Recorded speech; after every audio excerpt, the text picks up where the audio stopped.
I'm going to try to upload 3 videos for Annie onto the website I created for her, just so it's there in case she dies and there will be a record. But I'm putting up one where she talks, and you can see why people don't understand her.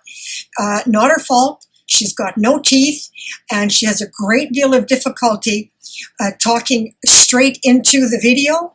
She's not trained for that. I got a lot of training, and even I have friends who don't understand what I'm saying. So this is just for historical purposes. I'll do what I can, but I don't think I'll be able to get it up onto the website. So I'm going to try to post it to YouTube, see if it works. Okay. Friday, July the 8th, I think. Outside, can you hear the cows chewing on the grass? I think we may get rain tonight. Praise God if we can get rain. Many of my off-grid friends is calling this the killing heat wave of summer. Cows are heading up the hill. Over here is the highway, but it's making me so sick. Most of the time those trucks going up and down 24/7. The new RV that moved in next to me. Here's some more pictures of the cow. I tried to get some of the sunshade up, but still not got the rain shade up. So I probably will be rain on tonight. Oh well, I'm still blessed and thankful. I have much more than a lot of people does. Many people are cramped and living in their car or their van or their trucks. I couldn't really imagine what that would be like. At least I'm blessed to still be beside the tiny house. At least I can come in and fix my meals and at least get away from the heat for a little bit. Well, there went the cows. They all went up through the hill. Well, over and out now.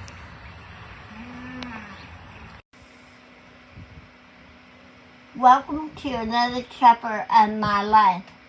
Well, I decided it might be a bit easier if I just try to do a video chat. But I update. Today is July 17, Sunday. I woke up at 8:15 a.m. and walked into tiny house to fix me something to eat. Indoor temperature was 90 degrees. Humidity 50. I went to bed at 10 p.m. last night. Did not even wake up to pee. Usually I wake up to pee up to 6 times during the night. So that must be proof I'm improving in my health from sleeping outside in the tent and being farther away from the things that my body seems is no longer able to tolerate. Well, sorry if my hand is not steady today. I'm not very good, but I'm trying to show what it looks like in the tiny house. This is the main part of the house. You can see the sun will hit this tin roof. It can get up to almost over 100 degrees, which seems to be affecting me in a very bad way. My meter shows that it's pretty high from the fans, so I'm placing the fans and everything further away from me. And I will set up here and then I'll show you if I can get around. This is the main part of the house. And then turn around over here. This is where I have turned the bathroom now. Instead of my sleeping corner, the bathroom is now my sitting corner when I come into the tiny house. See, there is a ceiling up there.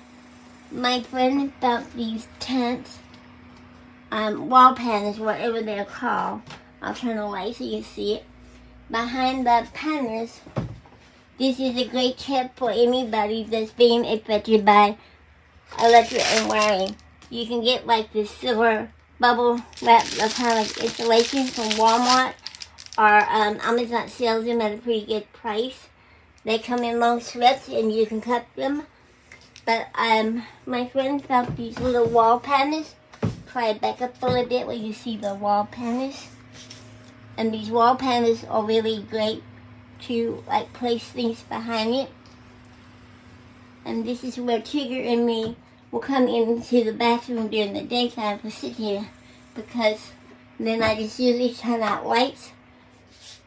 And then for lights, if I'm meeting, like over here, I have my little light that I can plug in that's further away from me, a little fan that's further away. So that's a little bit of what the tiny house is looking like. So one day I will figure out how to get on YouTube and do a YouTube video, a better update. So as you can see, that's why it's really hot on this side. Well, over and out for now. Hope this turned out okay.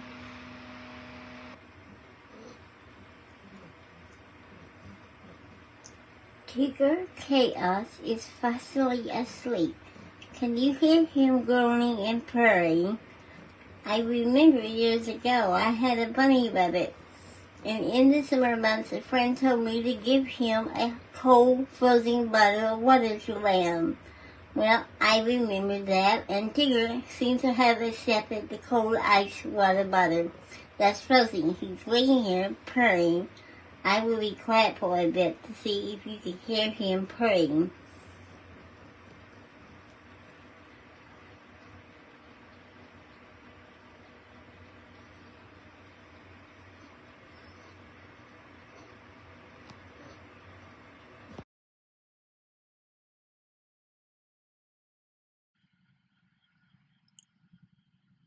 Good morning.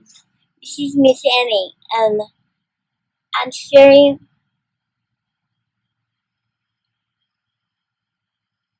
I have no other choice but to survive the best I can. A friend died from COVID-19. She was my best friend and left me money, so her husband advised me to get this iPad. And then another friend taught me the amazing thing about an iPad, that I can make videos or share pictures. So I decided until the last point of not knowing what else to do but to make a video to share with somebody and just for need. I will try to do a better one in a bit when I go in the house. But I just wanted to begin this morning one with a bit of my survivor. Since the heat has got so hot in Oklahoma, I'm living in Perkins, Oklahoma. I took a chance of a leap of faith and moved out to a tiny house out in the country, hoping that it would make a better life for me. Instead, it only turned out to be another nightmare, which I will explain a little bit better later on. Well, to begin with this high heat in Oklahoma, I refrigerate water to get it as cold as I can. My little cat is sitting over here. I guess I'll show you better later on when it's more daylight. My little cat sits outside, but then they get other RVs moving out, and I think the RVs are what really is affecting me in a bad way. Plus, I'm by the highway, and now they came out and sprayed the yards with pesticides. I'm highly allergic to pesticides. It's causing my body to shut down. I'm so dizzy and wobbly I can barely walk. I think I'm 64 years old, though I know I was born November 30, 1957. Is this any way to treat a human being? If I was a dog, people would have already shot me and got me out of my misery. I'm not far from the cows and the horses. I often think that's what my grandpa would do. If a horse or a cow was in misery, he would take his shotgun and go shoot them dead to get them out of their misery. I don't think it's fair the way people treat other human beings, especially ones that are disabled, ill, and sick, and old. People in the olden days, they knew how to take care of those kind of people. Nowadays, due to COVID-19 and everything the whole wide world is going through, this chaos has some people cold as ice. I just wonder, is there anybody that's left out there that has a caring soul and a caring heart?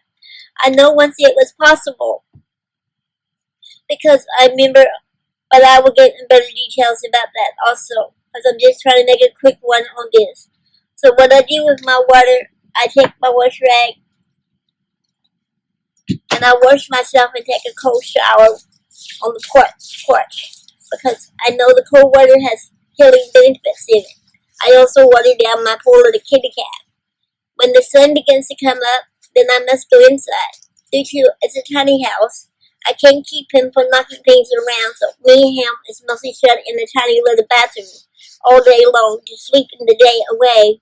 So I'm hoping my body will wake itself up while it's still dark and cool, and before the smelly things begins to all get worse outside. I've been taking the chance to leave the front door open at night just so the house will cool off a little bit. I know not only is the air poison outside, but the air could be as poison inside. Well, that's a bit of what's going on. It's over and out for now. This is a very short video, but I'm appealing to Oklahoma. Is there anyone that can help get food and winter clothing to Annie? She's trapped in an RV trailer park with severe allergies to everything, and all alone, suffering in terrible pain, and needs a volunteer near Perkins, Oklahoma, to get food to her and warm winter clothing. Please, Oklahoma, is there anybody out there that can help her? I have created a free website with a bit of her story. If anyone is interested, I will post it on YouTube. She had a video, but you can't comment on it, so I'm doing this. I'm desperate. I have her mailing address. Message me on Facebook and I'll give it to you, but I'm not allowed to put it on public. Please, please help. This poor woman is suffering torture. It's so cruel. Someone, please have a heart. And her allergies are real. They're not fake. God knows I've been there and I'm not half as bad as she is. Please, someone, I'm begging of you, help this poor woman. I'm afraid that she won't make it through the winter. And it's just so unfair. In a country with all that money, that someone like her should be left to die all alone. Please, I'm begging somebody, please help her. I know this is kind of boring.